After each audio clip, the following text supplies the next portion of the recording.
social capital may turn out to be a prerequisite for, rather than a consequence of, effective computer-mediated communication. That's a quote from the social scientist Robert Putnam's 1995 article, Bowling Alone, in which he decries the decline of social capital and illustrates that decline with the fact that more individuals were bowling, but fewer people were joining bowling leagues. His culprit: technology individualizing leisure time. You might remember Midnight Basketball, the program within President Clinton's 1994 anti-crime bill that was designed to keep kids off the streets. It was dismissed by critics such as Texas Representative Lamar Smith, who said it worked on the theory that the person who stole your car, robbed your house, and assaulted your family was no more than a disgruntled artist or a would-be NBA star. Few realize, however, that the program actually was started as one of George H.W. Bush's 1,000 Points of Light and launched by Jack Kemp, not coincidentally a former professional quarterback who would have known from his experiences in the locker room the salutary effect of mixing people of different races.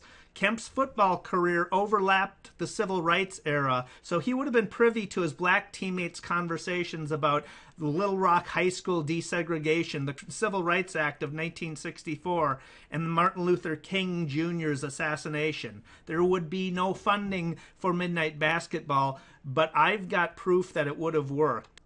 For some, football is a metaphor for life. For those who play it, football is life itself. That's a quote by G. Gordon Liddy, and it may be the only thing the Watergate burglar and I agree upon, but that's enough. He's got a standing invitation to play in these pickup football games that were started about 15 years ago by my buddy Rick Birmingham, who had a listserv and a love of the game. We play every Saturday and Sunday, 52 weeks a year, rain, snow, or shine. The games are free, and we attract a diverse crowd of all races, all education levels, all income levels, city and suburbanites, shorties and guys in their 50s, liberals and conservatives, Christians, Muslims, Jews, atheists, gays and straight, the unemployed, blue-collar and white-collar workers. I started organizing because of my marketing expertise, but I do it out of pure self-interest. I love to play football. The enlightened self-interest only followed afterwards.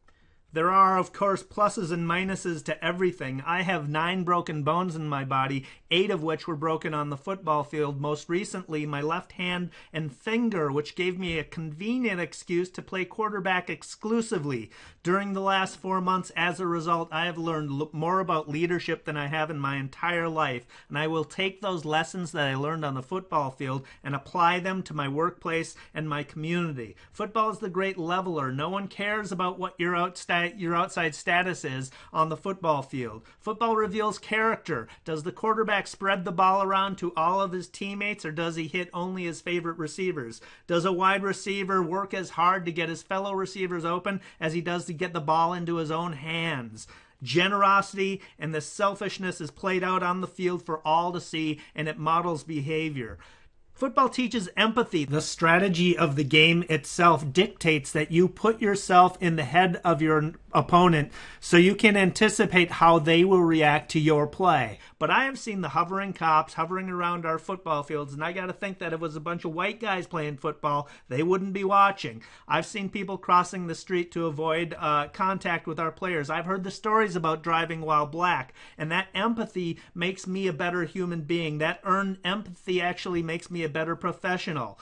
Opportunities are created in these football games. Jobs have been gained through the relationships forged on the football field, and friendships have been created across diverse ties, and that equals stronger community bonds. So how do we do it? People find us through search, through Craigslist, through word of mouth. We bridge online and offline by organizing games through email, social media, mobile. We build community through social conversations, happy hours, picnics. Networks are created on social media, connections are made, and status update by status update, people get a fuller picture of who an individual is, what their family life is, what their work life is like, what their passions are, what their points of view are, and that builds commonalities from which friendships are formed and through which additional networks are formed. So Putnam was wrong. Tools don't isolate. These tools build social capital. A 2009 Pew Internet study revealed that frequent internet users and bloggers are much more likely to confide in someone of another race.